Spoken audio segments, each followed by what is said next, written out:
guys, doing a little bit of a knife review today.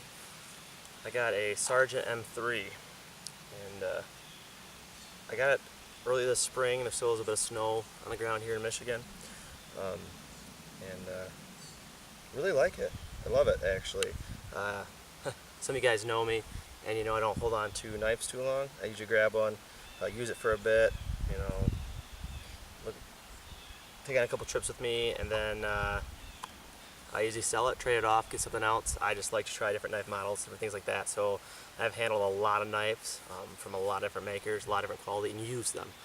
I'm definitely not a knife expert by any means, but I have had a lot of really quality knives, a lot of production knives, lower quality knives, used them all. I just enjoy using them, and I thought I'd give you my thoughts here on the Sargent M3. This is a little bit different variant. It's 1/8 thick. I put other specs down below for you guys to check out, but you can see a length compared to the size of my hand. It has an exposed tang. It's modeled after the Skookum bush tool by Rod Garcia. Brian Sargent is the maker of this, and he's a huge fan of the Skookum design. Has quite a few, actually, had quite a few that run through his hands. And so that's kind of what he modeled this knife after. Obviously it doesn't have the pommel plate on it, it's an exposed tang. I could take it or leave it, same thing with the pommel plate. I think it adds weight, and for how much I personally use one, it doesn't make a lot of sense to me to use one, but I know a lot of guys really use their pommel plate a lot. But for me personally, I could take it or leave it. It doesn't get in the way, it doesn't bother me. Chest lever grips kind of digs in a little bit, but I mean, doesn't bother me to the point that's an issue. Grind's excellently done on it, real close to the handles, which I like. I don't like a lot of wasted space. That's one thing that does bother me a bit, is I just like to have maximal blade. If my blade, the steel comes out this far and it starts right here, I want all that to be sharp. That's just personally what I've come to like on a knife. Not much of a guard, which doesn't bother me.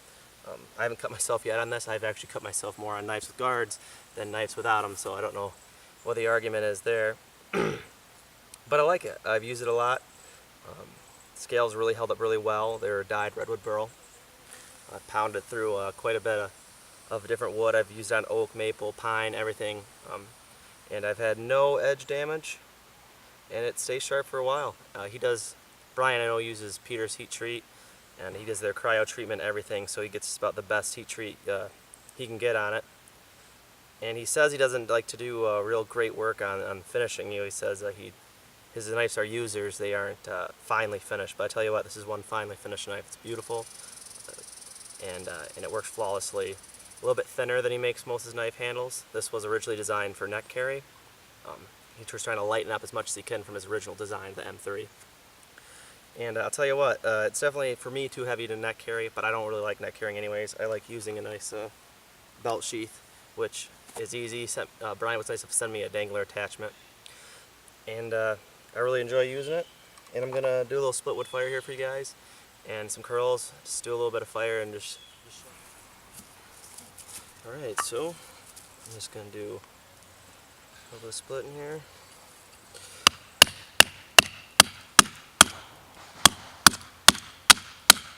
And what I'm using is maple. Got a ton of it right behind me, actually. 10 acres of maple. And it's pretty nice to have.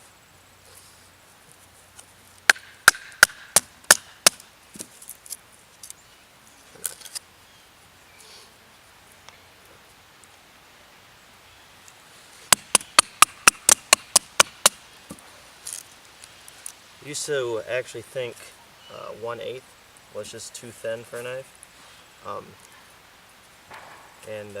I started off, when I first started getting into knives real heavily, customs and stuff like that. I really thought the thicker the better.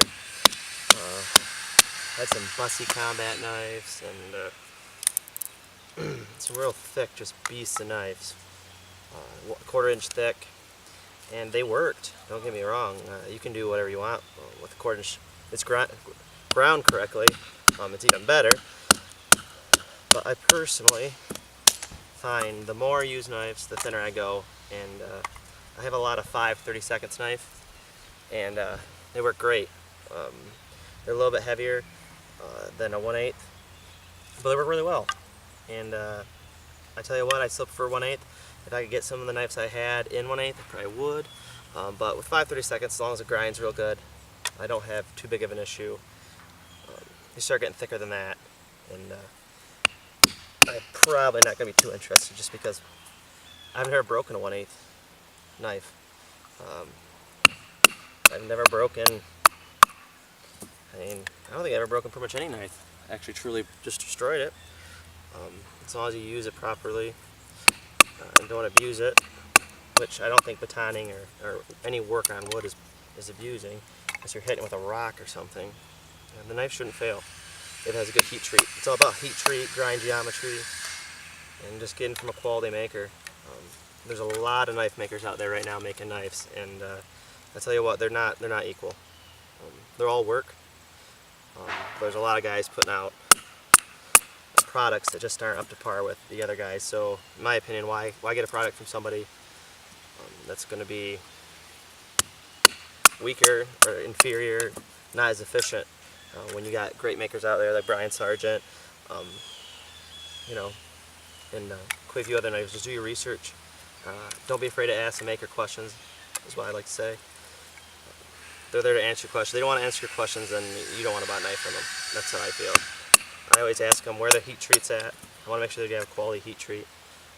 I want to make sure that they know what they're doing with their grind. A lot of guys just freehand it, like, it's even. It's not everything, but to me, if I'm paying custom knife money, I want a knife that's going to stand up, and I want a warranty. If I'm paying anywhere from $200 to $500, anywhere in between, probably even 180, 150.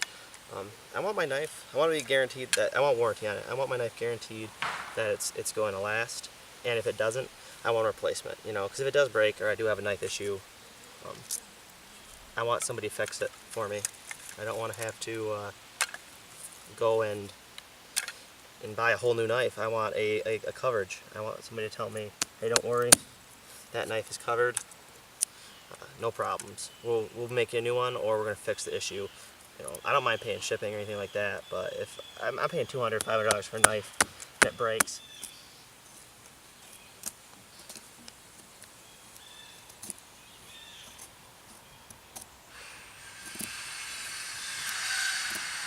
I'm going to say Morris says, what, like 20 curls on a feather stick, readily, to become an instructor. I am a far away from becoming an instructor then. So I don't make a ton of curls usually when I'm working on this kind of stuff. There's my daughter and my dog. I'm babysitting today, and she must have just got bored. She's coming out probably to give me a talking to.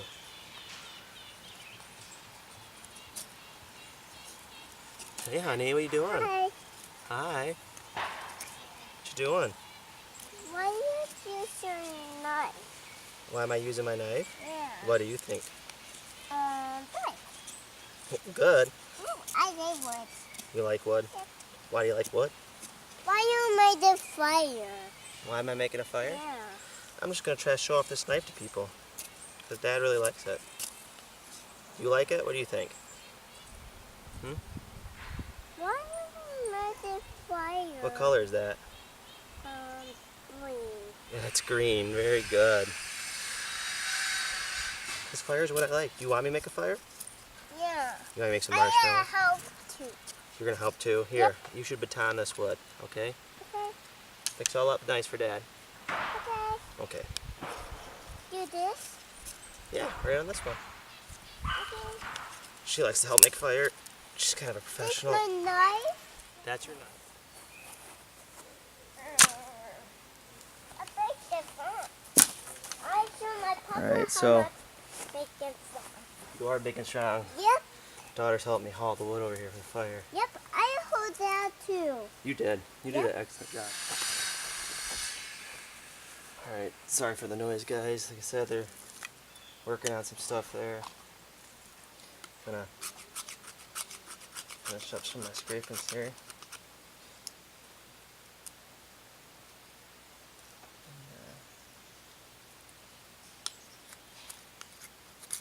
Do a couple more shapings here just for fun.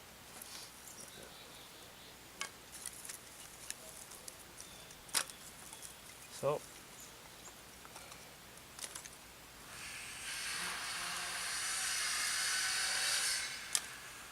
I got my fire seal here from Leaf at Adventure Sworn. You guys know my Skog knife. One of my buddies, he did this up special for me for one of my knives, and that's what I like to use. And, let's see if I got enough small stuff here.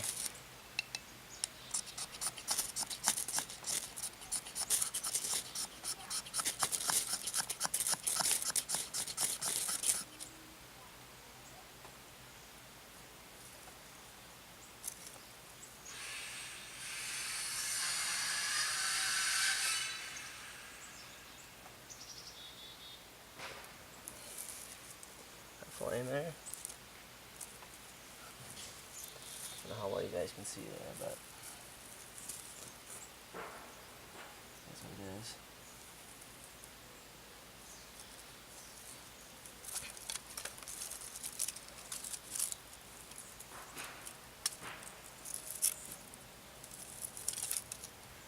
Don't put your knife on the ground. Is that what everyone says?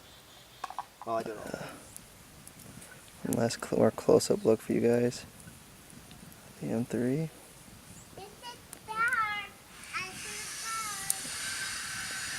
Pretty sweet knife. Brian Sargent. Sargent Edge Tools. And yeah. Try to get one from when you can. They pop up every now and then. But awesome stuff. Well done, Brian. Appreciate it, man. It's going to be one of my rare keepers, probably.